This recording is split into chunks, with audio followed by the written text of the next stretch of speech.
My son called me at 2 in the morning, his voice shaking like the walls were collapsing around him, begging for $25. 00 because his wife was supposedly lying in a hospital bed and the doctors would not lift a finger without my money. And for a moment in that dark, quiet hour, I almost believed him. Almost let guilt push me out of bed until I heard her in the background whispering commands, like I was nothing more than their personal bank, and in that instant, every memory of disrespect, every time they dismissed me, every moment they treated me like a burden, instead of the man who raised him, came flooding back, so I told him to call her precious father, and hung up, then closed my eyes and went back to sleep, with a calm I had not felt in years. But the next morning, when the phone rang again and the caller said he was with the police, the world shifted because it turned out the hospital story was only the first layer of a much darker truth, a truth that would drag every lie, every betrayal, and every ounce of their greed into the light. This is not a story about a father who bends. This is a story about a man who finally sees what his son and daughter-in-law truly are and chooses to stand up in a way they never expected. Stay with me because what the police revealed, what my son tried to hide, and how I turned the entire situation back on them is the part that no one sees coming, and the part that will leave you more satisfied than any revenge story you have heard in a long time. My name is Franklin Cole. I am 68 years old, a retired structural engineer who spent 40 years designing bridges across Texas. I built things meant to last, things that carried people safely from one side to another. I thought I understood foundations. I thought I knew how to recognize. When something was about to collapse, the phone rang at 2:07 in the morning. I know the exact time because I stared at the glowing numbers on my nightstand clock for a full 3 rings before my hand found the receiver. At my age, a call at that hour means one thing: someone is dying or already dead. My heart was pounding before I even said, "Hello, Dad." "Oh God, Dad, you have to help us." Jason's voice came through, ragged and desperate, the voice of a man standing at the edge of something terrible. My son, my only child, the boy I taught to ride a bicycle, to throw a football, to shake hands like he meant it. "It's Vanessa. She collapsed at home. We're at the hospital. They're saying she needs emergency surgery. Something with her heart, Dad. They won't operate until we pay $25. Udra, we don't have it, please, Dad, please." I sat up in bed, my feet finding the cold floor. The room was dark except for the pale blue light from the phone screen. Margaret's side of the bed was empty, as it had been for 2 years now. I still slept on my side, as if leaving room for her ghost, $25. Idro, the number, hung in the air like smoke. I thought of my savings account, the money Margaret and I had set aside for emergencies, for the grandchildren we never had, for a future that grew smaller with each passing year. I thought of all the times I had written checks for Jason and Vanessa, the down payment on their house, the car, when Vanessa crashed hers, the credit card debt that somehow never seemed to shrink no matter how much I paid. "Jason, slow down," I said, trying to steady my own voice. "Which hospital? What exactly did the doctor say?" There was a pause, a rustle, and then I heard it. A whisper, soft, almost covered by the static of a bad connection, but not quite. I knew he'd say that. Vanessa's voice, not weak, not dying, coaching, directing. The words were meant for Jason, not for me, but the phone had picked them up anyway. 5 words that rearranged everything I thought I knew. I sat very still. The darkness in the room seemed to thicken. I could hear my own breathing, slow and deliberate, the way I used to breathe before presenting a difficult proposal. To skeptical investors, stay calm, assess the situation, do not react until you understand what you are dealing with. "Dad, are you there?" Jason's voice. Again, strained, waiting. I closed my eyes. I saw Margaret's face in my mind, the way she looked at me from her hospital bed 3 days before she died. She had been so weak, barely able to squeeze my hand, but her eyes were clear. "Franklin," she had whispered, If anything ever happens, find Nora. She has what you need. I hadn't understood. Then I had thought she was confused, lost in the fog of medication, but Margaret was never confused. Margaret saw things I missed. Dad, please, they're prepping her for surgery. We're running out of time. I thought of all the dinners where Vanessa had rolled her eyes at my stories, all the time she had called my home. That old shack, the way she had looked at me during Margaret's funeral, not with grief, but with something that looked almost like calculation. I had ignored it. All because Jason loved her and I wanted my son to be happy. But that whisper, that cold, satisfied whisper, called her father. I said, my voice came out steady, almost gentle. I'm done being your emergency fund, but Dad, you can't be serious. She's dying. No, she's not. I pressed the button to end the call. The screen went dark. The silence that followed was the loudest thing I had ever heard. I sat there on the edge of my bed, hands resting on my knees, staring at nothing. I just hung up on my son. I just said no. For the first time in 38 years, I should have felt guilty. I should have felt afraid. Instead, I felt something else entirely, something that tasted like the first breath after nearly drowning. I did not go back to sleep. I made coffee and sat at the kitchen table watching the darkness outside the window slowly turn grey. I thought about foundations. I thought about weight-bearing walls and stress points and all the invisible forces that hold a structure together or tear it apart within minutes. My phone rang again. I reached for it, expecting Jason's number. It was not Jason. The screen displayed a number I did not recognize, followed by 2 words that made my coffee grow cold in my hands. Police Department. I answered the phone with my coffee still untouched on the table, the steam long gone cold. Mr. Franklin Cole. The voice on the other end was male professional, carrying the careful neutrality of someone trained to deliver difficult news. This is Officer David Mercer with the Harris County Police Department. I apologize for calling so early, sir, but we have a situation that requires your immediate attention. I glanced at the clock on the kitchen wall, just past 7 in the morning. The grey light outside had turned pale gold, and birds were beginning to stir in Margaret's old garden. I had been sitting at this table for nearly 5 hours, replaying that whispered sentence in my mind over and over again, what kind of situation officer there was. A pause. I heard papers shuffling the creak of. Chair, Mr. Cole, were you aware that a 911 call was placed last night at approximately 2? The DUM claiming that a woman at your son's residence was experiencing a life-threatening cardiac emergency. The caller provided your insurance information and requested immediate ambulance dispatch. My hand tightened around the phone. 2. Ujozo AM. 8 minutes after Jason's call to me, 8 minutes after I hung up on my son for the first time in my life. I was not aware of that. No, but here's where it gets complicated. Mercer continued. Our officers and paramedics arrived at the address within 11 minutes. No one answered the door. They tried calling the number that placed the 911 call, but it went straight to voicemail after 20 minutes. They were forced to leave standard protocol in cases where we cannot make contact and there is no visible evidence of distress. I set my coffee cup down carefully, as if it might shatter. And the woman, the one who was supposedly dying, that's why I'm calling Mr. Cole. We checked every hospital within a 50-mile radius. No one matching the description provided in that call was admitted last night. No. Cardiac emergencies involving a woman in her mid-30s.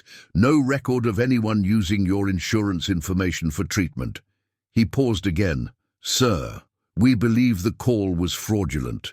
The word landed like a stone dropped into still water. Fraudulent. I thought of Vanessa's whisper, her voice so calm and certain. I knew he'd say that she had predicted my response. Because she had studied me, she knew. Exactly. Which buttons to push, which guilt to trigger, which weakness to exploit. There's more, Mercer said. Our technical team flagged some unusual activity connected to your name between 2:30 and 4. Says AM last night, someone attempted to access your health insurance portal. 3 separate times. The login attempts were unsuccessful because the password was incorrect, but the system recorded the IP address. He cleared his throat. Mr. Cole. That IP address traces back to your son's residence. I stood up from the table. My legs felt unsteady, as if the floor beneath me had shifted slightly. I walked to the window and looked out at Margaret's rose bushes, the ones she had planted the year Jason was born. They were overgrown now, wild and tangled, because I could never bring myself to cut them back the way she used to. "Mr. Cole, are you still there?" "I'm here." My voice sounded far away, even to myself. "Officer Mercer, are you telling me that someone in my family attempted to use a fake medical emergency to access my insurance and financial information? I'm telling you what the evidence suggests, sir. I'm not drawing conclusions yet, but I've been working these kinds of cases for 12 years, and the pattern here is concerning." He lowered his voice slightly, as if sharing something he was not entirely supposed to share. "I've seen cases like this before. They usually don't stop at one attempt. I close my eyes. The 25 and 000 demand the fake emergency, the insurance portal. This was not a desperate son calling his father for help. This was something else entirely, something planned, something rehearsed.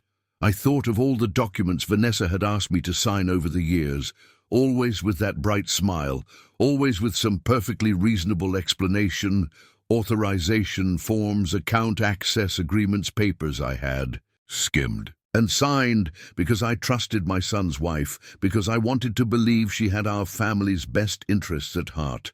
"Mr. Cole, I need to ask you something, and I need you to think carefully. Before you answer," Mercer's tone had shifted, becoming gentler but more serious. "Has anyone in your family recently asked you to sign documents you did not fully understand, legal papers, financial authorizations? Anything involving your assets or medical decisions?" I thought of the folder Vanessa had presented to me last Thanksgiving while Jason was watching football in the other room. Just some estate planning updates. She had said nothing complicated. "I'll walk you through it." I had signed 3 of the 4 documents before. Something made me stop a phrase. I did not recognize a clause about decision-making. Authority. I had told her I wanted my lawyer to review the rest. And the look that crossed her face in that moment, just for a second, was not disappointment. It was anger. Cold, controlled anger. "Yes," I said quietly. "Yes, there have been documents." Mercer exhaled slowly. "Mr. Cole, I'm going to recommend that you take some precautions. Freeze your credit if you haven't already changed the passwords on all your financial accounts, and if anyone contacts you asking for money or requesting that you sign anything, do not do it. Until you've spoken with a lawyer or with us, you think this is going to continue. I think whoever is behind this has been planning for a while. The insurance portal attempts suggest they already had personal information. They should not have had your date of birth, your policy number, your security questions." He paused. "Mr. Cole, I think whoever did this knows you very well, maybe better than you know them." The line went silent, except for the faint hum of static outside. The sun had fully risen, casting long shadows across the yard. I stared at the rose bushes and thought of Margaret, of her steady hands, and her sharp eyes, of how she always seemed to know when something was wrong before I did. "Fine, Nora. She had said she has what you need." I ended the call and stood there for a long time, the phone still warm in my hand. The house was quiet. The coffee was cold, and somewhere across town in the home I had helped them buy my son, and his wife were waking up to discover that their plan had failed. What I did not yet understand was how far they were willing to go to make sure the next one succeeded. After Officer Mercer's call, I didn't move from the kitchen for a long time. I sat at the table where Margaret and I had shared 40 years of morning coffee, and I let the memories come. They arrived like floodwater, breaking through a dam, all the moments I had chosen to forget, all the small cruelties I had excused because I wanted peace, because I loved my son, because I told myself that family meant tolerance, but tolerance has a limit, and I had finally reached mine. The first memory that surfaced was the day Margaret died. I was holding her hand in that hospital room, watching her breath grow shallow, counting the seconds between each rise and fall of her chest. The machines beeped their steady rhythm. The afternoon light slanted through the blinds. I was praying, though I had not prayed in. Years begging God or fate or whatever force controlled such things to give me just a little more time. That was when Vanessa walked in, not with flowers, not with tears. She walked in with questions. "Franklin, I know this isn't the best time, but we should probably talk about the house. Jason and I have been discussing it, and we think it makes sense to start planning now, for the transition." She stood at the foot of Margaret's bed, arms crossed as if she were negotiating a business deal rather than watching a woman die. "Also, do you know where Margaret kept the insurance documents and the will? We should make sure everything is in order." I did not answer her. I could not answer her. I just stared at her face, searching for some trace of compassion, some flicker of humanity. I found nothing later. After the funeral, after the casseroles and the condolence cards and the terrible silence that followed, I overheard Vanessa talking to Jason in my own living room. She didn't know I was standing in the hallway, or perhaps she didn't care. "Your mother was always so dramatic," she said, her voice light, almost amused. "Even dying had to be a production, all that hand-holding and crying." "Honestly, Jason, I don't know how you survived growing up with that." Jason said nothing. He did not defend his mother. He did not defend me. He just stood there, complicit in his silence, and I felt something inside me begin to harden. More memories. Followed the Christmas dinner, when Vanessa looked around my home and called that old shack laughing, as if she had made a clever joke the Thanksgiving when she asked what I did for a living, and then cut me off mid-sentence to say, "Oh, right, building bridges for poor people. How noble the birthday party," where she made a toast to Jason's success and mentioned everyone in his life except me, as if I had already ceased to exist. Each memory was a small cut alone. They seemed insignificant together. They formed a pattern I could no longer ignore. Vanessa had spent years making me feel small, worthless, expendable, and I had let her, because I thought that was the price of keeping my son in my life. The phone rang again, startling me from my thoughts. I looked at the screen. Linda Parker, Margaret's oldest friend, my neighbor for 30 years, the woman who brought casseroles every Sunday for 6 months after the funeral. "Franklin, thank goodness," you answered. Linda's voice was urgent. Hushed. "I need to tell you something. I saw something last night and it's been eating at me all morning." I sat up straighter. "What did you see around midnight?" "I couldn't sleep. You know how it is at our age. I was looking out my window and I saw Vanessa outside your son's house. She was perfectly healthy, Franklin, walking fine.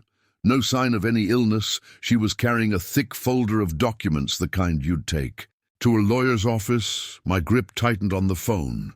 "Go on." "She met a man, someone I didn't recognize. He was parked down the street waiting for her. They talked for about 20 minutes. Very serious, very quiet. Then she handed him an envelope from that folder. He drove away, and she went back inside like nothing happened." I thought of Officer Mercer's words. "Whoever did this knows you very well," Linda did. "Margaret ever say anything to you about Vanessa's family, her parents?" There was a pause. "Strange thing now that you mention it. Vanessa never talks about her father. She told everyone he died when she was young, but Margaret mentioned something different. Once she said she'd found some old records when she was helping Vanessa with paperwork for the wedding records that suggested her father was very much alive." I filed that away. Another piece of a puzzle. I was only beginning to see. "Franklin, there's one more thing." Linda's voice dropped to a whisper, as if she were afraid someone might overhear that man she met when he got in his car, and the dome light came on. I could see him putting the documents in his briefcase. They looked official, legal papers maybe, and Franklin, I could see your name on them. Clear as day. I called Officer Mercer within minutes of ending my conversation with Linda. He listened without interruption as I relayed everything she had told me. The midnight meeting, the folder of documents, The stranger who drove away with papers bearing my name when I finished. There was a long silence on the line. "Mr. Cole, I'm coming to your house. I'll be there in 20 minutes. Don't go anywhere," he arrived. In an unmarked sedan, dressed in plain clothes rather than uniform. I met him at the door and LED him to the kitchen table, the same table where I'd spent the night, piecing together the shape of my own betrayal. Mercer carried a thin folder under his arm, and the look on his face told me he had already learned something I would not want to hear. "We identified the man your neighbor described," he said, settling into the chair across from me. "His name is Derek Hayes. 42 years old. He has a criminal record. Mr. Cole fraud charges from 7 years ago in Ohio. He served 4 years in state prison before being released 18 months ago." I absorbed this information, slowly turning it over in my mind like a stone. A professional criminal working with Vanessa. The picture was becoming clearer, and it was uglier. "Than I had imagined. There's more," Mercer continued. "We located his vehicle this morning. It was parked at a motel about 15 miles from here. Hayes wasn't there, but we found something in the car." He opened his folder and slid 2 photographs across the table. "Photocopies of your property, deed, your most recent bank statements, a utility bill with your address, all sitting in a briefcase on his passenger seat." I stared at the photographs. My name, my address, my financial information all gathered neatly in the possession of a stranger with a fraud conviction. The violation was almost physical, as if someone had reached inside my chest and rearranged my organs without permission, Officer Mercer. "I need to tell you everything." And I did. I told him about the late-night meeting Linda witnessed, about the pattern of financial questions Vanessa had asked over the years, always casual, always slipped into ordinary conversation about documents she had tried to get me to sign last Thanksgiving. The ones I had refused to complete without a lawyer's review, about the way she looked at me sometimes, with an expression that was not quite contempt, but something colder, more calculating. Mercer took notes throughout his pen, scratching steadily across a small pad. When I finished, he set the pen down and looked at me with an expression I could not quite read. "Mr. Cole, there's something about Derek Hayes' case that you should know. The fraud charges that sent him to prison involved identity theft and financial manipulation of an elderly victim. But here's the thing, the victim was never publicly identified. The case files were sealed by court order. Hayes has always maintained that he was set up by someone he trusted, someone who used him as a fall guy and then disappeared." I felt a chill run down my spine. "You think Vanessa was involved in that case?" "I'm not drawing conclusions yet, but the pattern is concerning." Mercer leaned forward slightly. "Mr. Cole, we've been doing some digging since your call this morning. Someone has been systematically gathering your personal information for months. We found credit inquiries in your name that you never authorized requests for your medical records from 2 different providers, and this." He pulled another document from his folder. "A preliminary application for power of attorney naming Vanessa Cole as your designated representative. It was never completed or filed, but someone started the paperwork.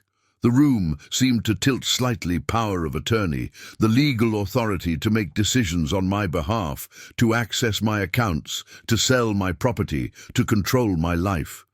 This isn't opportunistic," Mercer said quietly. "This is a long-term operation. It's been planned for a while, probably since before your wife passed away, and Mr. Cole, you are the target." I thought of Margaret's final words again. "Nora, she has what you need." Had my wife known?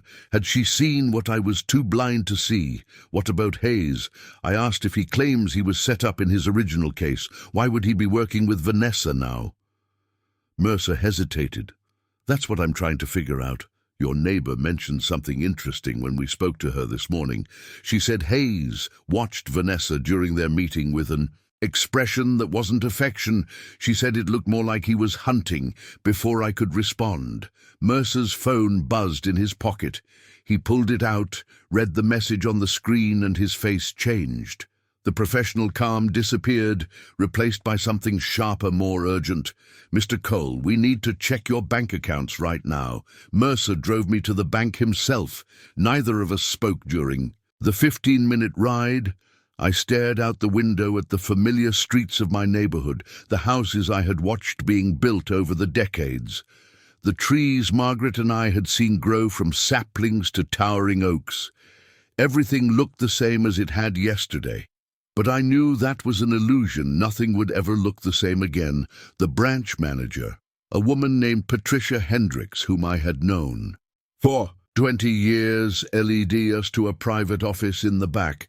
Her face was tight with concern as she pulled up my accounts on her computer screen. I sat beside Mercer, my hands folded in my lap, bracing myself for whatever was coming. "Mr. Cole, when did you last check your accounts online?" Patricia asked. "About a week ago. Everything looked normal." She turned the monitor toward me. "I need you to look at this." The numbers on the screen did not make sense. My checking account showed a pending transfer request for exactly $25. In drone waiting for final authorization, the timestamp read 2:00 just minutes after I had hung up on Jason. Someone had initiated the transfer while I was still sitting in my dark kitchen, trying to understand what had just happened. "I didn't authorize that," I said, my voice barely above a whisper. "I know," Patricia replied. "The system flagged it because the request came from an unrecognized device. But there's more." She scrolled down, revealing an activity log I had never seen before. In the past week, there have been 3 separate attempts to reset your password, all from different IP addresses, all unsuccessful because they couldn't answer your security questions correctly. Mercer leaned forward. "Someone's been trying to break into his accounts." Patricia nodded grimly. "That's not the worst of it." She opened another window, and I felt the blood drain from my face. "Mr. Cole, are you aware that you have an open line of credit for $60,000? I stared at the screen. A credit account in my name opened 4 months ago with a current balance of $52,000, monthly payments of $800, and authorized user listed on the account, Vanessa Turner Cole. I never opened this. I said I never signed anything for this." Patricia pulled up the application. There was my signature at the bottom. But I knew immediately that it was not mine. The letters were too rounded, the spacing too. Even someone had practiced my handwriting and come close, but not close enough to fool. The man who had signed his own name for 68 years. The monthly statements have been going to a PO box in Houston. Patricia said quietly, "Not to your home address. Someone changed the mailing preferences the day after the account was opened." I felt the walls of the small office closing in around me. $52,000 of debt in my name. Someone had been building this for months, payment by payment, purchase by purchase, all while I sat in my house believing that my finances were secure. Mercer spoke carefully. "Mr. Cole, this is classic elder financial abuse. They start small password resets, credit inquiries. They test the defenses, looking for weaknesses, then they escalate to loans, transfers, eventually property. The endgame is usually guardianship. Once they control your legal decisions, they control everything you own. Guardianship. The word hung in the air like a death sentence. I thought of the power of attorney application Mercer had shown me earlier, the one that had never been completed. Vanessa had been working toward this for months, maybe years, and I had been too blind to see it. "There's one more thing," Patricia said, her voice hesitant. "About 2 weeks ago, we received an inquiry about adding someone to your accounts, a woman named Victoria Turner. She claimed to be your financial advisor and requested information about your account balances and beneficiary officials." She paused. "Mr. Cole, does that name mean anything to you?" "Victoria Turner, not Vanessa Cole, a different name entirely." I shook my head, slowly, but I filed the name away in my memory. Another piece of the puzzle. We spent the next hour freezing accounts, changing passwords, filing fraud reports by the time we left the bank. My head was pounding and my hands were shaking. Mercer drove me home in silence, and I sat at my kitchen table as the afternoon light faded into evening. My phone buzzed with an incoming text. I assumed it was Jason, trying to explain, trying to manipulate, but the number was unfamiliar. The message was brief. Don't trust anyone around her, D. I stared at the letter D, thinking of Derek Hayes, the man with the fraud conviction who watched Vanessa like a hunter. Before I could process the implications, my phone buzzed again. This time I recognized the number, Vanessa. You think you can stop me? You have no idea what I'm incapable of. This ends when I say it ends. I stared at Vanessa's text message until the screen went dark. The threat was not subtle. She wanted me to know that she was in control, that my resistance was futile, that whatever I thought I had discovered was nothing compared to what she had already set in motion. I set the phone down on the kitchen table and waited. They came the next morning, the pounding on. My front door started at 9. Enduro sharp, hard enough to rattle the hinges. I had been expecting them. I had spent the night preparing, organizing the documents Mercer had given me, rehearsing what I would say for 68 years. I had avoided confrontation. I had bent and accommodated and swallowed my pride to keep the peace. That man died somewhere between the 2:00 a.m. phone call and the discovery of 60. Who dies of that bearing my forged signature. I opened the door to find Vanessa already in tears. She pushed past me into the living room, her hands pressed to her chest, her breath coming in ragged sobs that sounded almost real. Jason followed behind her, his face pale, his eyes fixed on the floor. How could you, Vanessa wailed, spinning to face me. How could you abandon us like that? I was dying, Franklin dying, and you hung up on your own son. What kind of father does that? What kind of monster refuses to help his family when they need him most? The performance was flawless. Every gesture, every catch in her voice, every trembling lip had been practiced until it looked spontaneous. I watched her the way I used to watch structural models, being stress-tested, looking for the weak points, the places where pressure would cause the facade to crack. You were not dying, I said quietly.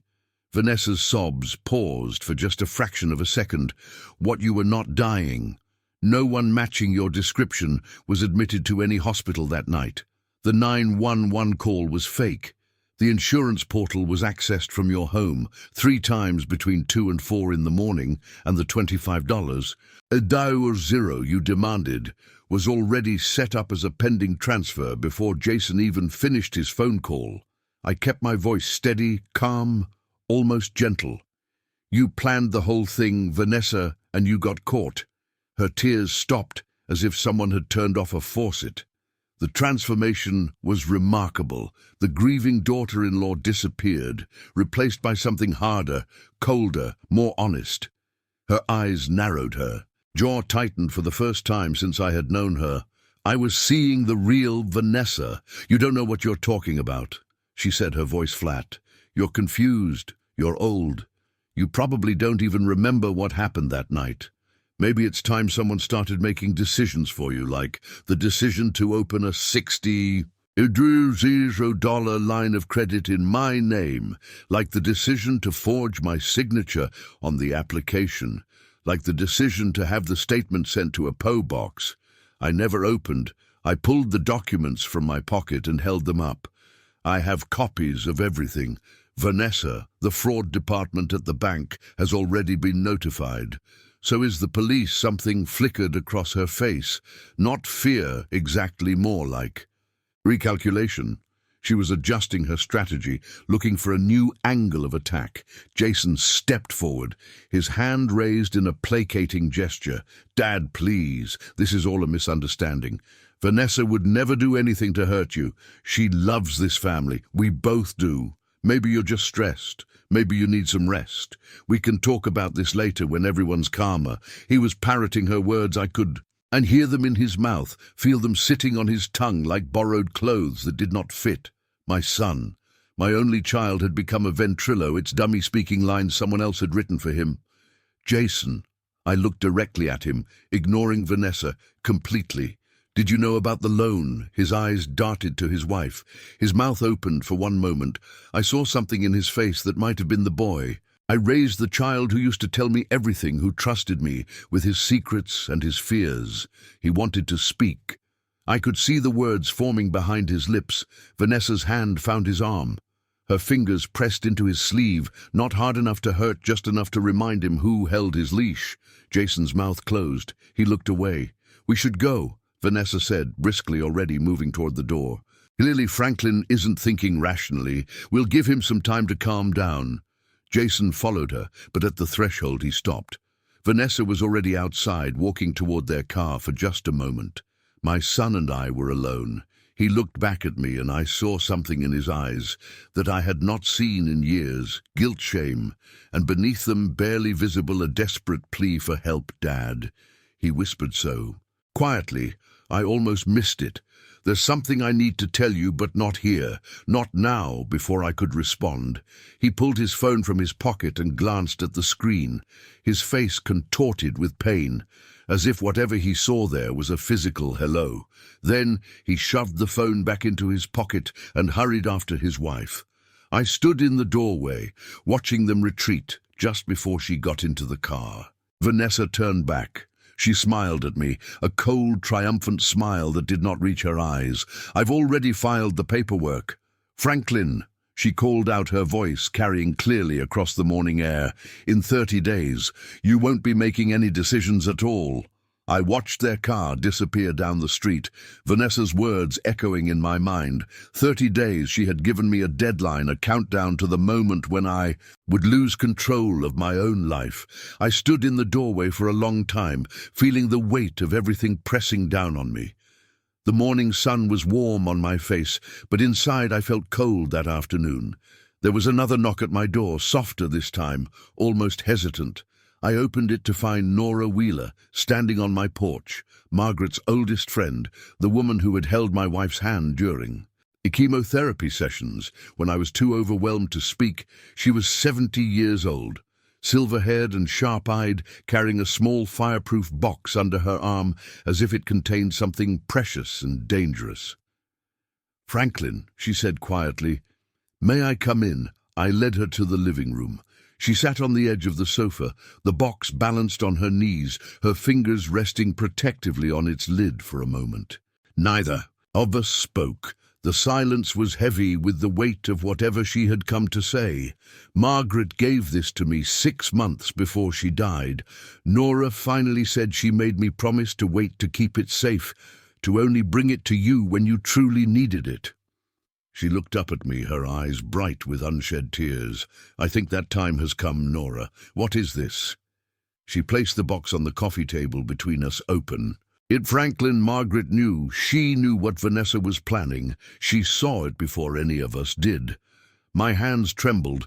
As I lifted the lid inside, I found a thick folder of legal documents, their pages crisp and official. I recognized the name of Margaret's attorney at the top. Beneath the folder was a smaller envelope containing what appeared to be a dossier, pages of handwritten notes in my wife's familiar script, photographs, printouts of emails and records I did not recognize, and at the bottom of the box, wrapped carefully in a soft cloth, was a USB drive on its surface. Margaret had written in permanent marker for Franklin, "When the time comes." I picked up the USB drive and turned it over in my hands. Such a small thing, such an ordinary object, but I knew with a certainty that went beyond logic that whatever was stored on this device would change everything.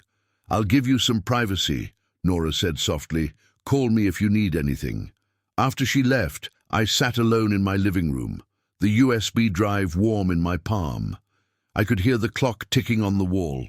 The same clock Margaret had picked out when we first moved into this house. For a long moment, I was afraid to move, afraid to see what my wife had left. For me, afraid to hear her voice again, but Margaret had never raised a coward. I walked to my study, plugged the drive into my laptop, and opened the single video file it contained. Her face appeared on the screen, and my breath caught in my throat. She was in her hospital bed, pale and thin, her hair wrapped in the blue scarf she wore during her final weeks, but her eyes were clear, determined, the eyes of The woman who had stood beside me for 40 years, my love, she said, and I felt tears spill down my cheeks. If you're watching this, it means Vanessa has made her move. I'm sorry I'm not there to fight beside you, but I've done everything I can to make sure you have what you need. She paused, gathering her strength. Even through the screen, I could see how much effort it cost her to speak 3 months before. I got sick. Vanessa came to me alone. She said she wanted to discuss estate planning. She had documents ready for me to sign, papers that would transfer the house into Jason's name for tax purposes. When I refused, when I told her I would never sign anything without you present, she dropped the act. Margaret's voice hardened. She looked at me with such contempt, Franklin, such cold, calculated hatred, and she said, one way or another, I'll get what I deserve and your husband won't be able to stop me. I gripped the edge of my desk, my knuckles white. That's when I started preparing. I contacted our attorney and established an irrevocable trust. Every asset we own is protected now. She can't touch the house, the accounts, anything. It's all in the box. Franklin, the legal documents, the records of every suspicious thing. I observed her doing everything I could gather. She smiled faintly, a ghost of the expression I had loved for 4 decades. I'm still protecting you, my love, even now. The video flickered slightly. Margaret leaned closer to the camera. There's something else you need to know. Vanessa has secrets she's hidden from everyone. She told me her father died when she was young, but I found records that say otherwise. He's alive, Franklin, and I don't think we're the first family she's targeted. Her eyes bore into the camera, into me. Dig deeper. The truth about her past is the key to stopping her. She reached toward the camera, her hand trembling with exhaustion. Fight back, Franklin. You're stronger than you know, and remember, everything you need is in that box. The image froze for a moment, and I thought the recording had ended, but then Margaret spoke one final time, her voice barely above a whisper. There's one more thing, my love. Something I discovered but couldn't prove. If my suspicions are correct, you're not Vanessa's first victim, and she's not working alone. The screen went dark, but Margaret's final words continued to echo through my mind. You're not Vanessa's first victim, and she's not working alone. I sat in my study until the afternoon light faded into evening, reading through every document in the box, studying every note in my wife's careful handwriting. She had been building a case for months before her death, gathering evidence that I had been too blind to see. Even as cancer consumed her body, she had been fighting to protect me. The next morning, Mercer arrived at my door with news that turned my blood to ice. She filed an emergency guardianship petition yesterday, he said, standing in my living room with a folder in his hands. Vanessa is claiming that you're mentally incompetent and a danger to yourself. She's asking the court to grant her full legal authority over your medical and financial decisions. I took the folder from him and opened it. The documents inside were devastating. Photographs of my kitchen showing dirty dishes piled in the sink, trash overflowing from the bin, spoiled food on the counter. I had never seen these images before. They were not my kitchen, but they were labeled with my address, time stamped with dates from the past month. These are fake. I said, I've never let my house look like this. I know. Mercer's voice was grim. There's more.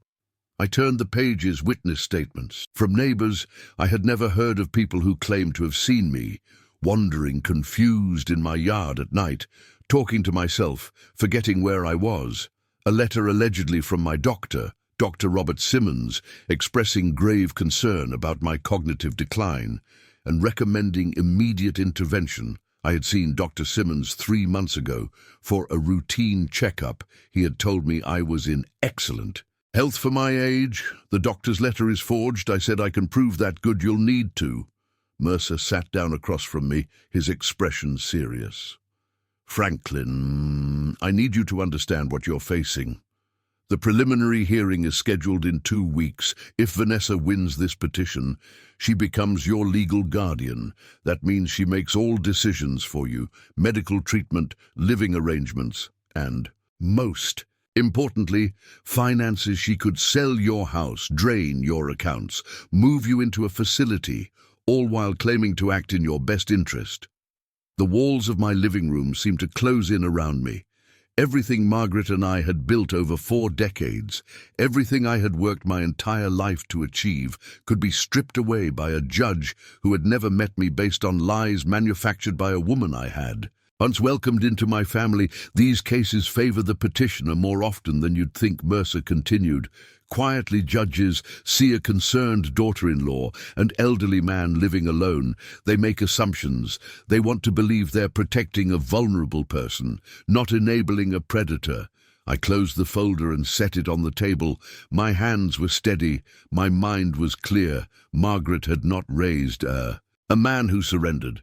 Then I need to make sure they see the truth. That afternoon, I contacted a lawyer named Rebecca Torres, a woman who specialized in elder abuse cases. She reviewed Margaret's trust documents and confirmed what my wife had already put in place, an irrevocable trust that protected every major asset I owned. Vanessa could not touch the house or my retirement accounts, no matter what the guardianship ruling said.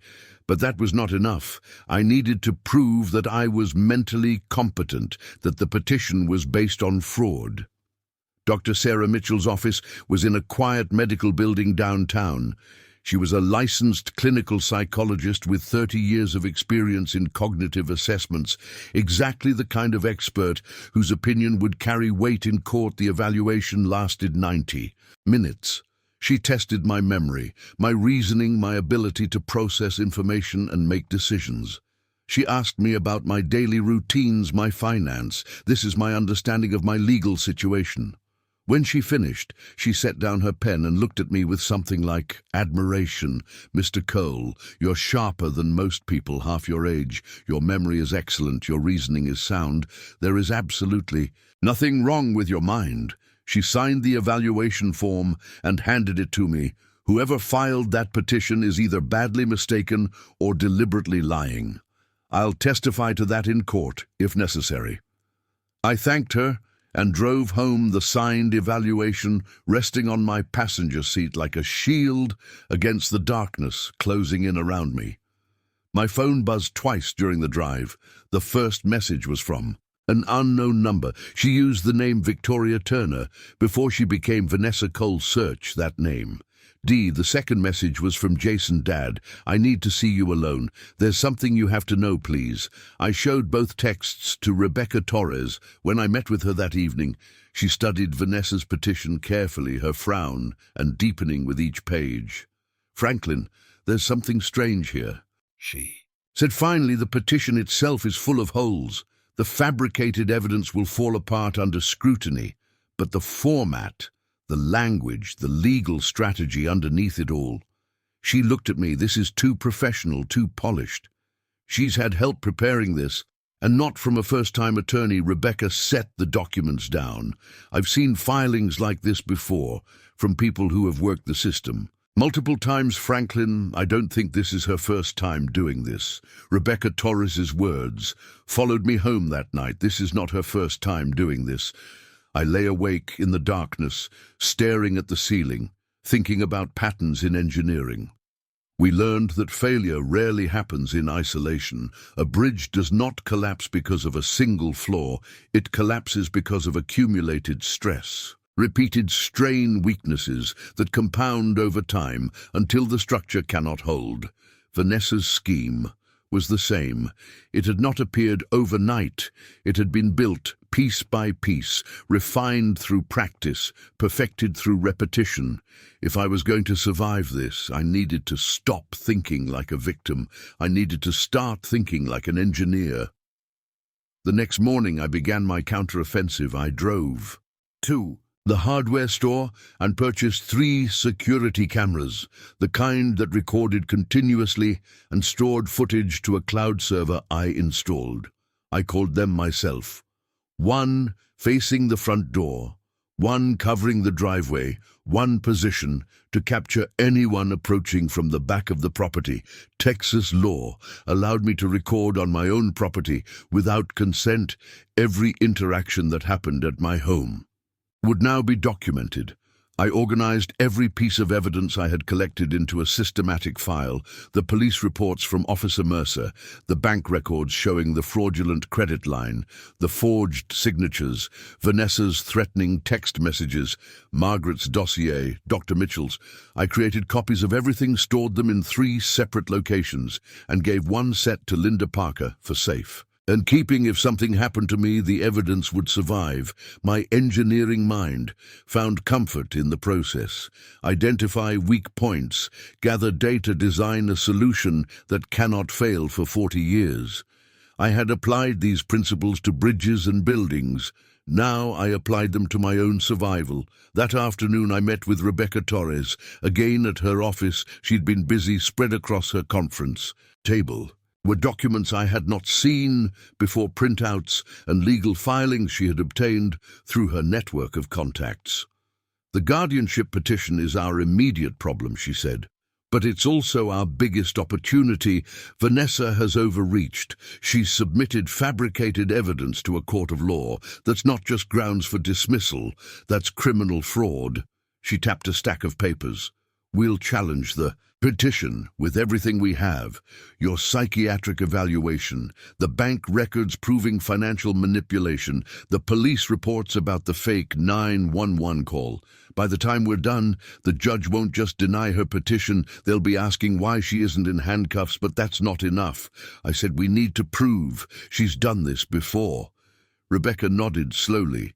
"I've been looking into that." She pulled a single sheet of paper from the stack and slid it across the table.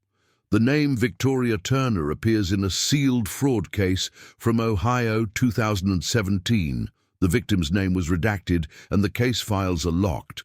But I was able to get some basic information from a colleague who worked in that jurisdiction. I looked at the paper. It was a memory, bare bones, just dates and charges: fraud, identity theft, financial exploitation of a vulnerable adult. The charges had been filed and then mysteriously dropped 6 months later.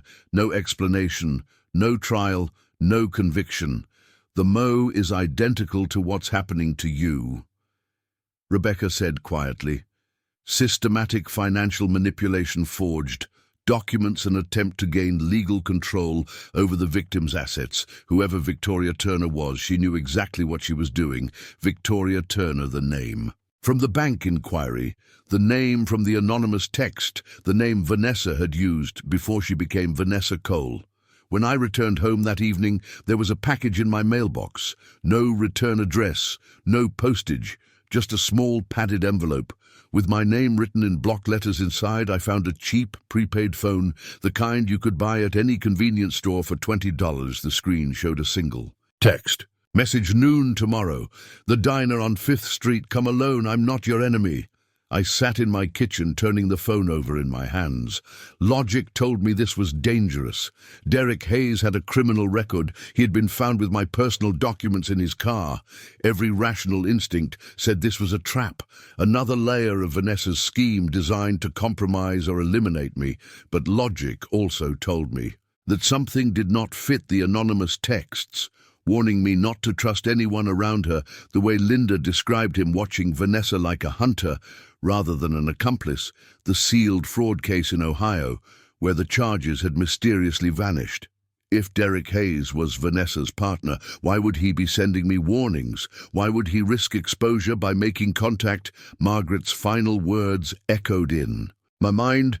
"You're not Vanessa's first victim, and she's not working alone. Maybe Derek Hayes was not her partner. Maybe he was something else entirely." I was still weighing my options when my regular phone rang. Jason's number appeared on the screen. I hesitated for a moment, then answered Dad. His voice was barely above a whisper, trembling with something that sounded like fear. "Dad, I can't do this anymore." "Jason, what's wrong?" "I have evidence." The words came out rushed, desperate, real evidence, things I've been collecting for months. Recordings, documents, things that prove what she's really doing. I heard him take a shaky breath. "But if she finds out I took it, she'll destroy me. She's already threatened to frame me for everything. She has documents with my signature on them, things I don't even remember." Signing, I gripped the phone tighter. Jason, listen to me. Whatever you have, we can use it. We can protect you. I need to see you, Dad, tomorrow. Just us, not at your house, not anywhere she might be watching. He paused. There's a park on Miller Road. The one where we used to play catch when I was a kid. Meet me there at 2. Enter 0. I'll bring everything. The line went dead. I sat in the darkness of my kitchen, holding both phones. Tomorrow at noon. Derek Hayes wanted to meet me at a diner on 5th Street tomorrow at 2. My son wanted to meet me at a park on Miller Road. 2 meetings, 2 sources of information, 2 chances to finally understand the full scope of what I was facing, or 2 traps designed to destroy me completely. Didn't sleep that night. I sat in my study with both phones in front of me, weighing risks and possibilities, until the first grey light of dawn crept through the windows. By morning, I had made my decision. The meeting with Derek Hayes would have to wait. My son came first. I called Jason and told him to come to my house instead of the park. The security cameras were here. The evidence was here. If anything went wrong, there would be a record. He agreed without argument, his voice hollow and exhausted. He arrived just after 1. Id0 pulling into my driveway, in a car I didn't recognize. When he stepped out, I barely recognized him. My son had aged 10 years in the span of 2 weeks. His clothes were wrinkled, his hair uncombed, dark circles carved beneath his eyes like bruises. He moved like a man walking toward his own execution, each step heavy with dread. I met him at the door and led him inside without speaking. He sat at the kitchen table, the same table where I had received the news about Margaret, the same table where I had first begun to understand the scope of Vanessa's betrayal. For a long moment, neither of us said anything. Then Jason reached into his jacket pocket and placed a small USB drive on the wooden surface between us. 6 months ago, he said, his voice barely above a whisper. I thought Vanessa was having an affair. I looked at the USB drive, then at my son's face. What did you do? I installed a recording app on my phone, one of those things that runs in the background, captures everything. Automatically, I wanted to catch her with someone else. I wanted proof that she was cheating on me. He laughed bitterly, a sound without any humor in it. What I found was so much worse. He pushed the USB drive toward me. There are hundreds of hours on there, conversations with lawyers, phone calls to people I've never met, discussions she had when she thought she was alone, when she didn't realize my phone was nearby, still recording. His hands were shaking now, trembling against the tabletop. Dad, I heard everything she's been planning, everything she's done.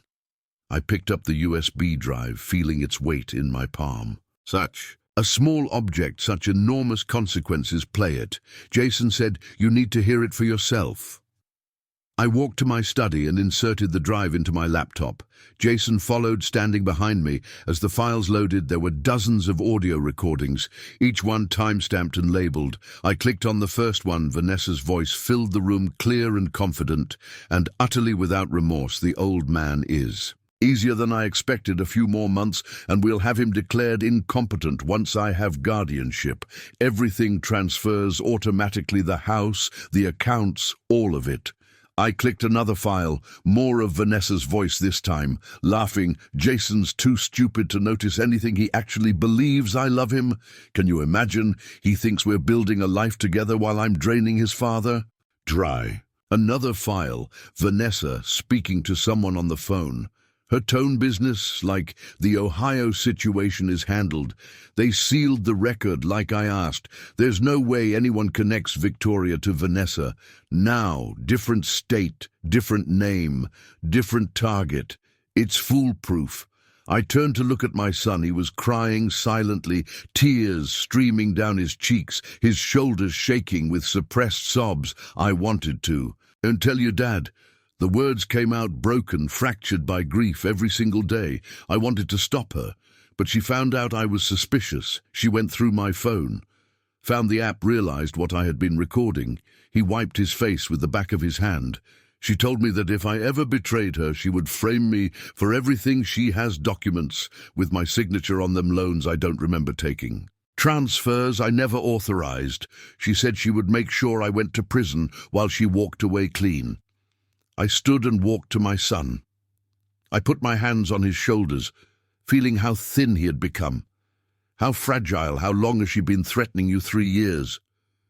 He looked up at me with red-rimmed eyes. Since before Mom died, I've been her hostage dad every day. I wake up terrified of what she'll do next.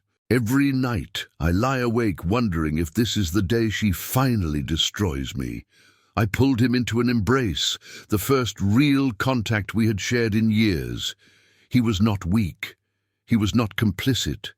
He was a man who had been systematically terrorized by someone he trusted, trapped in a prison of forged signatures and manufactured evidence.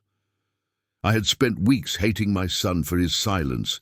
Now I understood that. His silence had been the only thing keeping him alive. The recordings are legal, I said quietly. Texas is a one-party consent state. You were present for every conversation. This evidence is admissible. Jason nodded against my shoulder. There's more on there.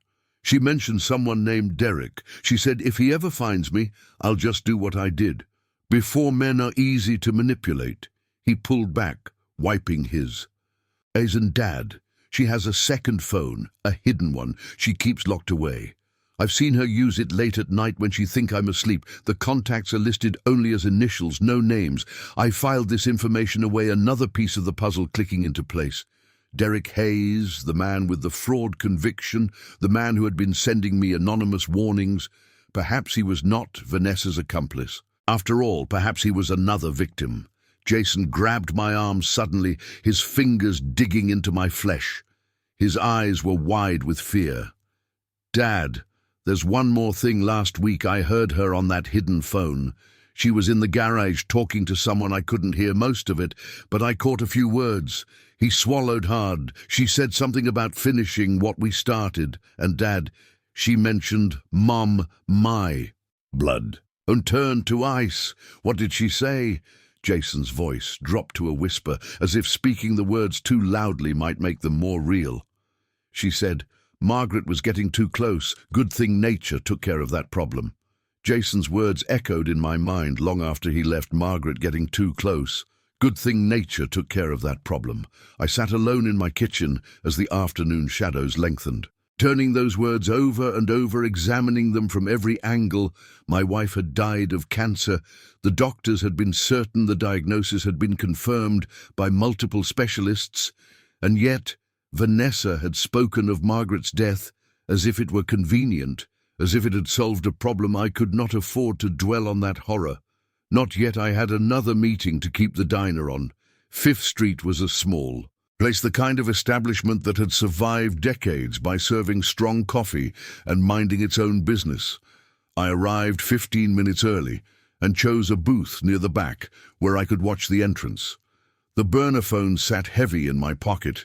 Every instinct told me I was walking into danger, but every piece of evidence told me that Derek Hayes might be the key to understanding everything. He walked in at exactly noon. I recognized him from the photographs Mercer had shown me, but the man who approached my booth was not what I expected. Derek Hayes looked like someone who had been hollowed out from the inside, aged far beyond his 42 years. His clothes hung loose on a frame that had once been larger. His eyes carried the permanent shadow of someone who had seen too much and trusted too little. He slid into the seat across from me without offering his hand. For a long moment we simply looked at each other, two men connected by a woman who had tried to destroy us both. "Thank you for coming," he said finally. His voice was quiet, careful, the voice of a man who had learned to measure every word. "I know you have no reason to trust me. Then give me one." He nodded slowly, as if he had expected nothing less. 7 years ago, I met a woman named Victoria Turner. She was beautiful, charming, everything I had ever wanted in a partner. She listened to me. She made me feel like I mattered. Within 3 months, I was convinced I had found the love of my life. He paused, his jaw tightening. 6 months later, I was in prison for fraud I didn't commit, and she had disappeared with $80. A measure of my savings. I studied his face, looking for signs of deception. I found only pain. She had access to everything. Derek continued my bank accounts, my credit cards, my social security number. I had given it to her willingly because I trusted her complete. By the time I realized what was happening, she had opened credit lines in my name, forged my signature on loan applications, transferred funds to accounts I had never seen before. His hands clenched on the table when I confronted her. She turned the tables. She went to the police with evidence that I had been defrauding her, documents with my signature, witnesses who claimed they had seen me threatening her. The case was so well constructed that my own lawyer advised me to take a plea deal. 4 years, I said quietly. 4 years in state prison for crimes she committed. Derek's voice was steady, but I could hear the rage beneath it, cold and patient, the kind of anger that does not burn out, but rather hardens into something permanent. By the time I got out, Victoria Turner had vanished. No forwarding address, no trail. It was as if she had never existed. How did you find her again? I never stopped looking. He reached into his jacket and pulled out a worn notebook. I spent 3 years tracking down every lead, every alias, every victim I could find. She's careful. Mr. Cole, she changes her name, changes her location, waits years between targets, but she makes mistakes, small, and I've been collecting them. He opened the notebook to a page filled with names and dates. 6 months ago, I was searching social media for any trace of her face. That's when I found a photo on your son's account, a wedding picture. The woman standing next to him was older. Her hair was different, but I knew those eyes. I would know them anywhere. Vanessa, I said. Victoria. Derek's voice hardened. She's done this at least 4 times that I know of. Different names, different states, same pattern. She targets vulnerable men, the lonely, the elderly, the desperate for love. She builds trust over months, sometimes years. Then she strikes identity, theft, financial fraud, false accusations, and when anyone tries to fight back, she frames them using documents they signed without reading the fine print. He closed the notebook and looked directly at me. I didn't come here to help her, Mr. Cole. I came here to warn you and to ask for your help in stopping her. Why me? Why now? Because you have something. Never had you have a son who's willing to testify against her.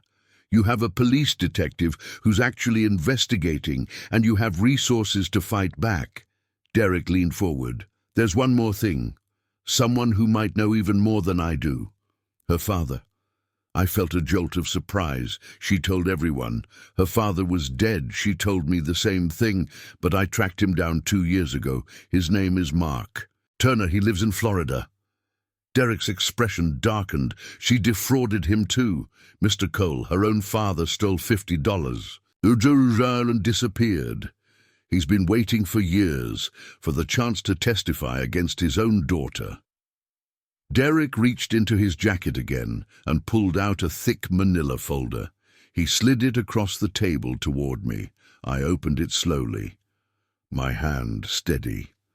Despite the trembling in my chest, inside were photographs, police reports, court documents from 3 different states, records of aliases I had never heard of, statements from victims who had been too afraid to press charges, and at the bottom, a single sheet of paper covered in Derek's handwriting. I read the words slowly, feeling the weight of each one. Her real name is Victoria Turner. She has stolen over $400. A dose from at least 5 victims, and I can prove it. I left the diner with Derek's folder pressed against my chest like a shield. The evidence inside represented years of suffering, not just mine, but the suffering of every person Vanessa had destroyed. $400. 5 victims, 3 states. And those were only the ones Derek had been able to find. How many others had she targeted? How many lives had she ruined before disappearing into a new identity, a new name, a new hunting ground? It was time to end this. I spent the next 3 days making phone calls and arranging meetings one by one. I assembled the people who would help me bring Vanessa down. Officer Mercer, who had been investigating her since that first fraudulent 911 call, Rebecca Torres, my lawyer, who had already begun preparing countersuits against the guardianship petition, Derek Hayes, who had waited 7 years for the chance to see justice, served Linda Parker, who had witnessed Vanessa's midnight meeting and was willing to testify to what she had seen, and Nor Wheeler, keeper of Margaret's legacy, who had guarded my wife's final gift until the moment I needed it most. We gathered in my living room on a Thursday evening. The curtains were drawn. The security cameras were recording 6 people united by a single purpose: to expose a predator who had operated in shadows for far too long. Rebecca spread the evidence across my coffee table: Jason's recordings, Derek's documentation, the financial fraud trail from the bank, the forged signatures on the credit applications, the fabricated evidence from the guardianship petition. Mercer added his own files. The fake 911 call, the insurance portal access attempts, the police reports I had filed over the past 2 weeks together. It formed a mosaic of systematic criminal behavior that stretched back years. This is more than enough for an arrest, Mercer said, studying the assembled documents: fraud, identity theft filing, false legal documents, elder financial abuse. I can have a warrant by tomorrow morning. And then what? Rebecca's voice was sharp, practical. She gets arrested. She hires expensive lawyers. She plays the victim. She claims the evidence was fabricated. The witnesses are lying. The recordings were manipulated. The case drags on for years while she's out on bail, destroying evidence and intimidating anyone who might testify against her. She shook her head. I've seen it happen before. People like her know how to work the system. The room fell silent. Everyone understood the truth in Rebecca's words. Vanessa had escaped justice multiple times before she had framed Derek Hayes so effectively that he had spent 4 years in prison for her crimes. She had manipulated my son into becoming her hostage. She had operated with impunity because she understood something fundamental about human nature. People wanted to believe the best about those they loved. We need her to expose herself, I said quietly. We need her to incriminate herself so completely that no lawyer, no matter how expensive, can explain it away. Derek leaned forward. How do you propose to do that? I had been thinking about this for days, turning the problem over in my mind, the way I used to analyze structural weaknesses in a bridge design. Vanessa's greatest strength was her ability to manipulate, to charm, to present herself as the victim in every scenario, but her greatest weakness was equally clear: her greed. She had come this far because she wanted my assets, property, everything. Margaret and I had built together. She would not stop until she had it all. I'm going to invite her to dinner. I said, a reconciliation. I'll tell her. I've been thinking about what's best for the family. I'll say, I'm willing to discuss a compromise, maybe even sign some documents to transfer control of certain assets. I looked around the room at the faces of my allies. She won't be able to resist her. Greed will bring her directly to me. Mercer nodded slowly. We wire the house, multiple cameras, multiple microphones, everything recorded and time-stamped. When she arrives, you get her talking, get her to admit what she's done, get her to threaten you on camera. I'll be there, Jason said. His voice was steadier than I had heard it in weeks. I'll play the role of the loyal husband. One more time she'll think I'm still under her control, but I'll be wearing a wire. Rebecca pulled out her phone. I've been in contact with someone else who wants to be part of this. Mark Turner, Vanessa's biological father. She looked at me. He's been waiting 15 years for this moment. Franklin, 15 years since she stole $50 from him and vanished. He's flying in from Florida. He wants to look his daughter in the eye when she finally faces consequences. The plan crystallized over the next hour. Mercer would coordinate with the prosecutor's office.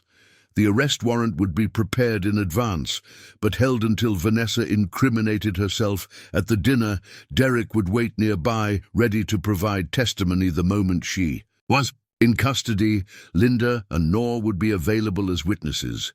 Rebecca would have all the legal paperwork ready to file the instant the arrest was made. Everything was in place. The trap was set that night after everyone had left. I sat alone at my kitchen table and composed the invitation. I chose each word, carefully crafting a message that would appeal to Vanessa's vanity and greed while concealing the true purpose behind the request. "Dear Vanessa," I wrote, "I've been thinking about what's best for our family. The conflict between us has gone on long enough. Perhaps we can discuss a compromise that serves everyone's interests. I'm willing to consider options I may have dismissed too quickly before dinner at my house Saturday at 7 p.m. Let's end this peacefully." I read the message 3 times then. Press to send. The response came within an hour. Vanessa's words glowed on my screen, dripping with false sweetness and barely concealed triumph. "I knew you'd come to your senses. Franklin, see you." Saturday arrived with the slow inevitability of a verdict. I spent the morning preparing the house, checking camera angles, testing the sound system that would broadcast Vanessa's own words back to her. Rebecca called to confirm that Mark Turner had landed safely and was waiting at a hotel nearby Mercer, texted to say his officers were in position, parked 2 streets away, ready to move on his signal. Derek would watch from his car across the street, close enough to enter when the moment was right by 6. Everything was in place. Jason arrived early, pale but resolute, the wire hidden beneath his shirt. He hugged me at the door. A real embrace, the first genuine affection we had shared in years. "Are you ready for this?" I asked. "I've been ready for 3 years," he said quietly. "I just didn't know how to fight her until now." Vanessa arrived at precisely 7. 0, because she was never late when she sensed victory. She stepped through my front door, dressed in elegant black, her makeup flawless, her smile radiant with anticipation. Behind her came a man in an expensive suit, carrying a leather briefcase her lawyer brought along to witness my surrender and ensure every signature was legally bind. "Franklin," she said warmly, as if the past 2 weeks had never happened. "Thank you for being reasonable about this. I know we've had our differences, but family is what matters most." She gestured toward the dining room table where I had set out coffee and pastries. "Shall we get started?"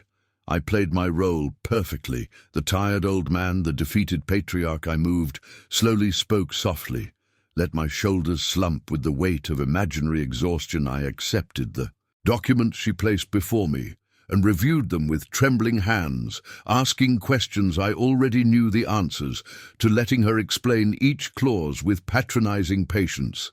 "This section here transfers primary decision authority to Jason and myself," she said, pointing to a paragraph dense with legal language. "It's really for your own protection. Franklin, you've been under so much stress lately.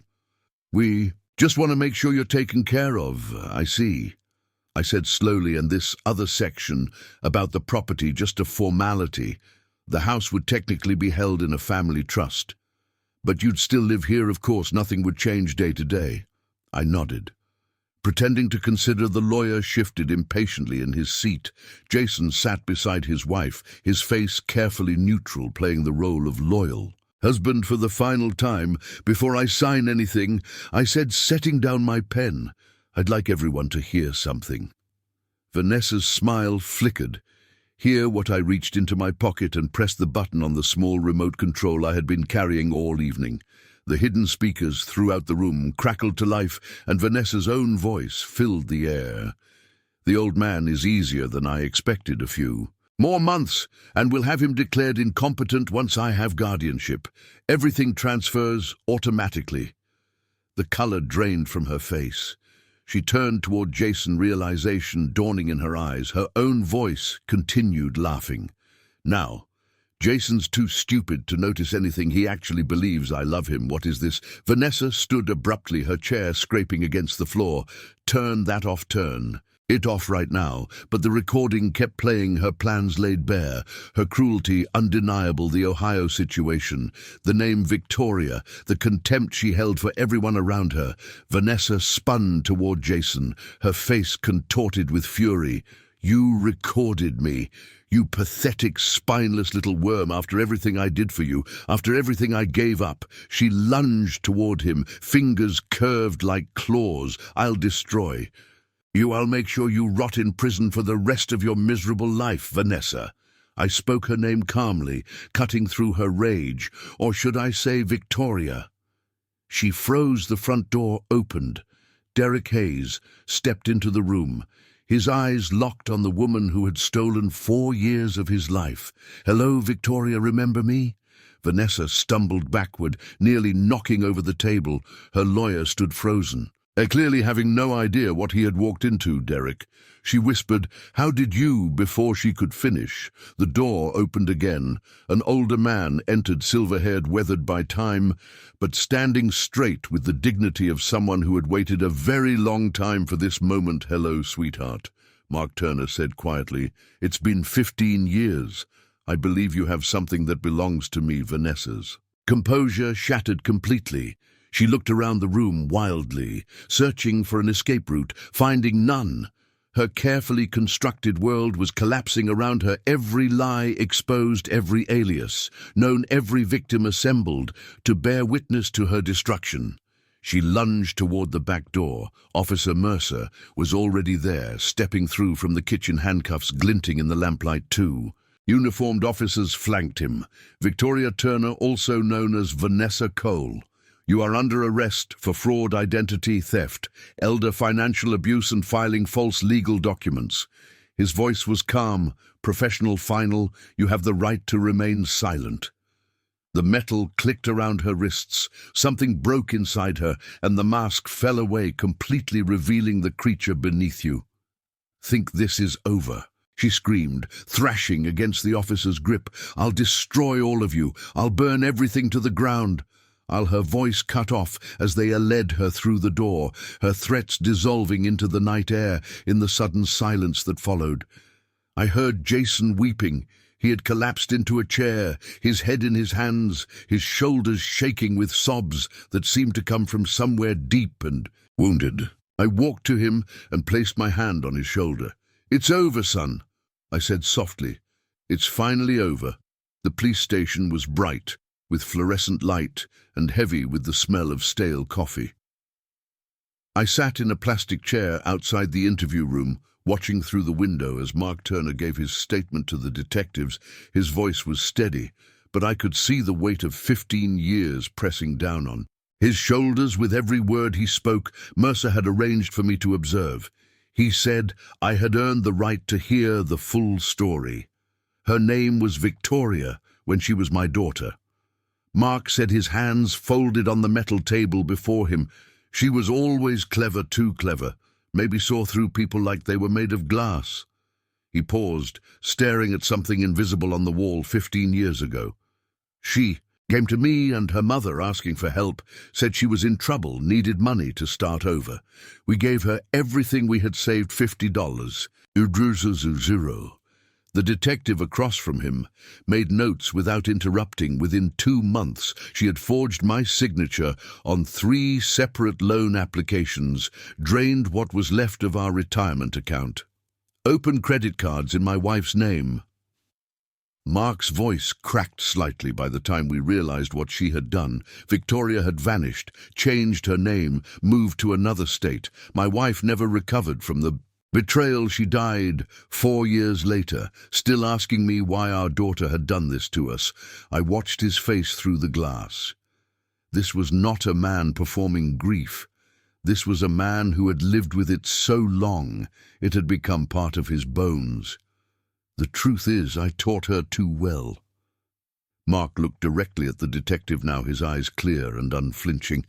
I was a small-time con artist in my younger days. Nothing violent, just schemes and scams. The kind of thing you do when you're young and stupid and think the rules don't apply to you. When Victoria showed an aptitude for reading people, for understanding what they wanted to hear, I thought I was teaching her to survive. He shook his head slowly. Instead, I created a monster. And when she turned those skills against her own family, I knew I had failed as father in the worst possible way. He reached into the folder beside him and began pulling out documents, court records from Florida, showing the theft financial statements with his forged signature, old photographs of Victoria under names I had never heard. Sarah Mitchell, Jennifer Walsh, Victoria Hayes in each photo. She looked slightly different hair color, different style, but the eyes were always the same cold, calculated patient. The detective gathered the documents carefully. "Mr. Turner, are you willing to testify to all of this in court? I've been waiting 15 years for that chance." Mark replied, "Every single day since she disappeared.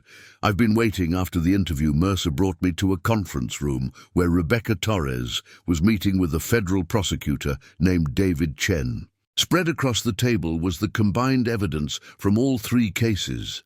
Derek's documentation from Ohio, my records from Texas, Mark's files from Florida. Together, they formed a pattern so clear that even the most skeptical jury would have no choice but to see it. "This changes everything," the prosecutor said, studying the assembled files. "What started as elder financial exploitation is now a multi-state criminal enterprise, wire fraud, across state lines, identity theft in at least 3 jurisdictions, conspiracy to commit financial crimes. These are federal charges." Rebecca nodded. "What does that mean for sentencing, if convicted on all counts?" "She's looking at 20 to 30 years, possibly more, depending on what else we uncover during discovery." He closed the folder and looked at me. "Mr. Cole, your wife's documentation alone would have been enough to build a case combined with everything else. Victoria Turner is never going to hurt anyone again." Mercer took me to the holding area where Vanessa was being processed for transfer to federal custody. She sat behind a glass partition, her elegant clothes replaced by an orange jumpsuit, her perfect makeup smeared from hours of interrogation. When she saw me, her eyes narrowed with pure hatred. Mercer stood beside me and delivered the news without emotion. "Your victims found each other. Mrs. Cole, Derek Hayes from Ohio, your own father from Florida, Franklin, Cole from Texas. Every single one of them is willing to testify." He paused, letting the words sink in. "You're never going to hurt anyone again." Vanessa said nothing, but I saw something shift behind her eyes. Not remorse, not fear, something closer to disbelief, as if she still could not comprehend that her carefully constructed world had collapsed so completely. I left the police station as the sun was setting, painting the Texas sky in shades of orange and red. Mark Turner was waiting for me in the parking lot, leaning against his rental car. "Franklin," he said, extending his hand, "I want to thank you for everything." I shook his hand firmly. "We all played our part. There's something you should know." Mark reached into his jacket and pulled out a worn envelope. "Your wife contacted me 2 years ago. Margaret, she found my name, somehow tracked me down. Started asking questions about Victoria." He handed me the envelope. "She was building this case before she even got sick." Franklin gathering evidence, connecting victims. She knew what Victoria was planning, and she was determined to stop her. He smiled sadly. "You married an incredible woman." I looked at the envelope in my hands. Margaret's handwriting on the front, questions she had prepared, leads she had followed, even dying. She had been fighting for me that night alone in my quiet house. I returned to the fireproof box Nora had brought at the very bottom. Beneath all the documents and recordings, I found one more item I had missed, before a small sealed envelope separate from the others with Margaret's handwriting across the front. "Open this when it's truly over." Not before I held it for a long time, feeling the weight of her words, the promise of her voice one last time. Then I placed it on my nightstand and turned off the light, to tomorrow I would finally read. My wife's last words, the trial began on a Monday morning in late October, 3 months after Vanessa's arrest. The courtroom was smaller than I had expected. Wood, panelled and solemn, filled with the quiet tension of people who had travelled from across the country to witness justice finally being served. Derek Hayes sat in the front row, behind the prosecutor's table. Mark Turner sat beside him. Linda and Nora had come together, their faces grave but determined. And Jason sat next to me, pale and silent, ready to testify against the woman he had once promised to love forever.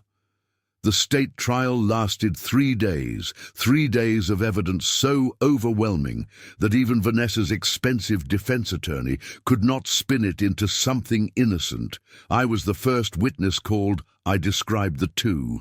A dream phone call, the whispered words I had overheard, the fake medical emergency designed to extract $25, a zero from a grieving widower. I explained the fraudulent credit applications, the forged signatures, the systematic attempt to drain everything Margaret and I had built together. The prosecutor guided me through each piece of evidence with methodical precision, and I answered every question in the steady voice of a man who had spent 40 years building things designed to withstand pressure. Derek Hayes took the stand next. His testimony was devastating. He described meeting Victoria Turner 7 years ago, falling in love with her charm and beauty, trusting her with his savings and his future. He explained how she had framed him for fraud, using documents he had signed, without reading, how he had spent 4 years in prison for crimes she committed, how he had lost everything, his reputation, his faith in human connection, because of a woman who viewed other people is nothing more than resources to be exploited. When Mark Turner was called to testify, the courtroom fell completely silent. There is something uniquely terrible about watching a father condemn his own daughter. Mark's voice never wavered as he described Victoria's childhood, her early signs of manipulation, the skills he had foolishly taught her, thinking he was preparing her for a difficult world. He recounted her theft of his retirement savings, her abandonment of her dying mother, her complete absence of remorse for the destruction she left in her wake.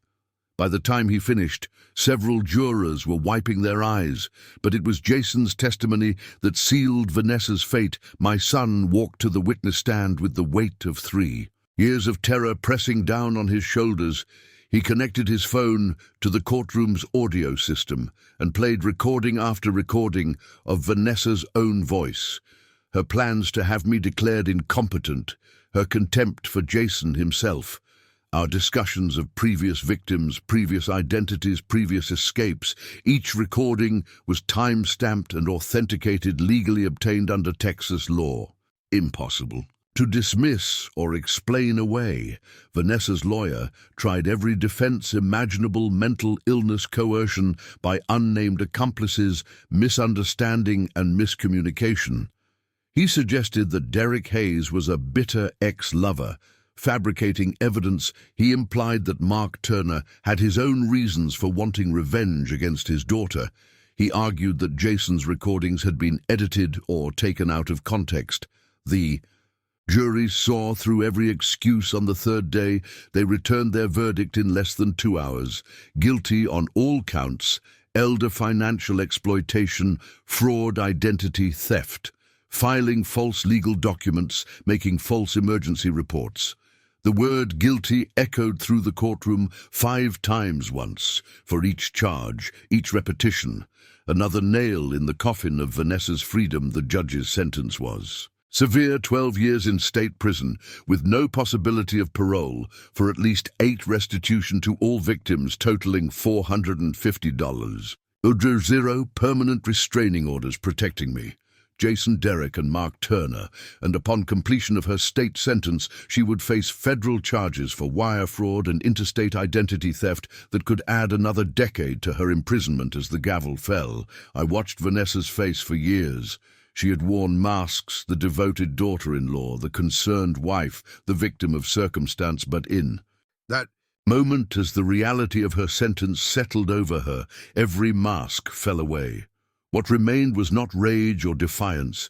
It was something smaller, something broken, just a woman facing the consequences of a lifetime of cruelty, finally understanding that there was no scheme clever enough, no manipulation skilled enough to escape what she had earned. They led her away in handcuffs. She did not look back. Jason found me in the courthouse hallway after the verdict was read. His eyes were red from crying, his hands trembling at his sides for a long moment. We simply stood there, father and son, separated by years of silence and manipulation and fear. "Dad!" His voice cracked on the single syllable. "I'm sorry, I'm so sorry for everything, for not telling you sooner, for not being strong enough to stop her for every time. I chose her over you because I was too afraid to do anything else.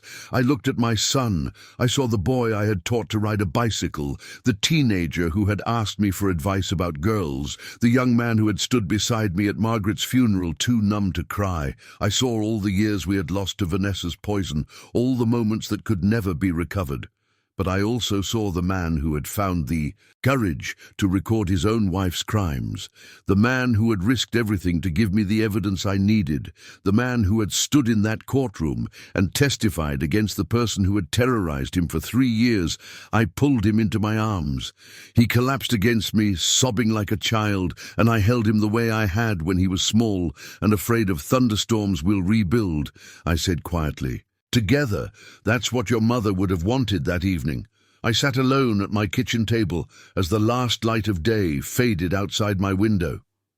Margaret's final envelope waited in front of me, the paper soft with age, her handwriting achingly familiar. I had carried it with me throughout the trial, waiting for this moment, waiting until it was truly over. My hands trembled as I broke the seal inside. Her handwriting, her voice, one last time. The letter was written on Margaret's favorite stationery, the pale blue paper she had used for every important message throughout our marriage. Her handwriting was weaker than I remembered the letter, slightly uneven, but unmistakably hers. I could almost hear her voice as I read "My dearest Franklin." She began, "If you're reading this, then you did it. You protected yourself. You protected our family. I always knew you had this strength in you. You just needed permission to use it. I had to stop and wipe my eyes before I could continue. I spent our entire marriage watching you give and give, never asking for anything in return. That was one of the things I loved most about you. Your generosity, your kindness, your belief that if you just showed people enough grace, they would eventually become worthy of it." The next words were underlined, pressed hard into the paper. "That was beautiful, my love. But it was also dangerous. Kindness without boundaries is an invitation to be used now. You know how to be kind and strong. I'm so proud of you." I traced her words with my fingertip, feeling the slight indentation where her pen had pressed against the page. Even dying she had been. Thinking of me even in her final weeks, she'd been preparing me for a battle she knew I would have to fight alone. The letter continued on the next page. "Don't close your heart, Franklin. I know how tempting it will be after everything Vanessa has done to build walls, to suspect everyone, to decide that trust is simply too expensive to risk again." Her handwriting grew slightly steadier here, as if she had gathered her strength for these final instructions, but that would be letting her win in a different way. Don't give her that power. Jason needs his father now more than ever. I know he disappointed you. I know he let fear make him weak when he should have been strong, but he is still our son, Franklin. The boy we raised, the child we loved before Vanessa ever entered our lives. Let him earn his way back. Be patient, be firm, but leave the door open. I turned to the final page. The handwriting here was shakier, written perhaps in her last days when even holding a pen required enormous effort. "And you, my love, live, really live plant. I always wanted roses along the back fence. The yellow ones that smell like honey. Read those books you've been putting off. Take that trip to the mountains. We always talked about a small pause in the writing, then maybe even find love again someday. You have my blessing, you always did. I want you to be happy. Franklin, that's all I ever wanted. She signed it simply forever. Yours, Mark. I sat at that kitchen table until the stars came out, reading her words over and over, letting them wash through me, like water through dry earth she had known she had prepared, and even from beyond the grave, she was still guiding me, still loving me, still showing me the way forward. The months that followed were not easy, but they were peaceful. The trust Margaret had protected everything we had built together. The house remained mine, safe from any future schemes, a fortress of legal protection that no predator could penetrate. I changed the locks, updated the security system, and planted yellow roses along the back fence just as she had wanted. They bloomed in spring, filling the yard with the scent of honey. Jason and I began our slow journey back to each other. Sunday dinners at first, awkward and stilted, two men who had forgotten how to speak, without a woman translating between them, but gradually the silences grew shorter, the conversations grew longer. He told me about his plans to start over, to rebuild his career and his reputation without Vanessa's shadow hanging over him. I told him about Margaret's letter, about her faith that he could become the man she had always believed him to be. We didn't talk about forgiveness. We didn't need to. Forgiveness was something that grew in the spaces between words, nurtured by presence and patience and time. Linda Parker stopped by every Thursday with pie, usually apple, occasionally pecan. We sat on my porch and watched the sunset and talked about Margaret, keeping her memory alive, in the small, ordinary way that grief eventually becomes. Nora Wheeler brought flowers for Margaret's garden once a month, always something different, always something beautiful. She said it was what Margaret would have wanted. Derek Hayes called occasionally. From Ohio, where he had returned to rebuild his life settlement, money from Vanessa's restitution had allowed him to start fresh, to pursue the career that her betrayal had stolen from him. We didn't talk often, but when we did, there was a bond between us that required no explanation. We were survivors of the same storm. Mark Turner sent a letter 6 months after the trial. He had made peace with his daughter's fate. He said not forgiveness, but acceptance. He thanked me for giving him the chance to finally close that chapter of his life. I wrote back and told him that Margaret had started the work long before I knew it needed to be done. We were all just finishing what she began one evening in late summer. I stood on my porch, watching the Texas sky turn gold and red and purple with the setting sun. The yellow roses were blooming along the fence. Margaret's garden was thriving. Inside the house was quiet and clean and entirely my own. For the first time in years, I slept through the night, not because the world had become safe. The world was never safe. There would always be predators, like Vanessa, people who saw kindness as weakness and trust as opportunity. But I had learned something in the crucible of that terrible year, something Margaret had tried to teach me throughout our marriage. Kindness without boundaries is an invitation to be used, but kindness with boundaries that is called wisdom, and wisdom, I have learned, is the best revenge of all. And so ends the story of Franklin Cole, a man who discovered that the greatest battles are not fought with fists or weapons, but with patience, preparation, and the courage to finally say no. What began as a desperate phone call at 2 a.m. became a journey through betrayal, revelation, and ultimately redemption. Franklin learned what his wife Margaret had always known, that protecting yourself is not selfishness, but survival, that setting boundaries is not cruelty, but wisdom, that sometimes the people closest to us can cause the deepest wounds, and sometimes those wounds can heal if we give them time and truth. This story reminds us that justice does not always arrive quickly, but when it does, it arrives completely. Vanessa thought she could manipulate an old man into surrendering everything he had built. Instead, she discovered that age brings not weakness but experience, not confusion but clarity, not surrender, but strength refined by decades of facing challenges and overcoming them. If this story moved you, I want to hear from you. Have you ever faced betrayal from someone you trusted?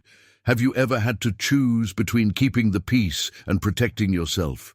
What would you have done in Franklin's place? Share your thoughts in the comments below.